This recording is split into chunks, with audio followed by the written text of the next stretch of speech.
चालाक कौवा और लोमड़ी की कहानी। एक बार की बात है, एक जंगल के पास एक गांव था। उस गांव में एक पेड़ पर एक चालाक कौवा रहता था। कौवा न सिर्फ चालाक था बल्कि उसकी अक्लमंदी की कहानियाँ पूरे जंगल में मशहूर थीं। एक दिन कौवे को बहुत भूख लगी। वो खाने की तलाश में इधर उधर उड़ता रहा।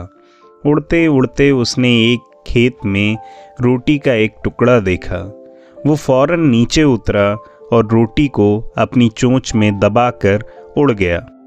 कौवा जैसे ही उड़कर एक ऊंचे पेड़ पर जाकर बैठा, तभी उसने नीचे से एक लोमड़ी को आते देखा।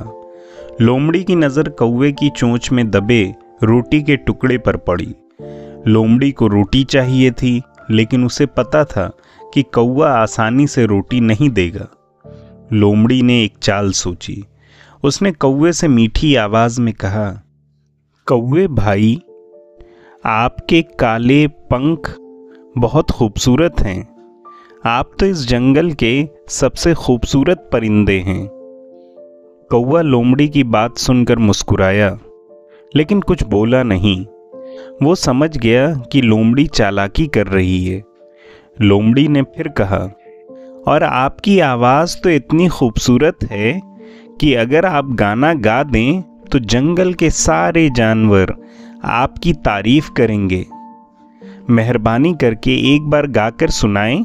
अब कौवे को लोमड़ी की मंशा का पता चल गया। उसने अपनी अक्ल से काम लिया और रोटी को अपनी चोंच में मजबूती से दबाए रखा।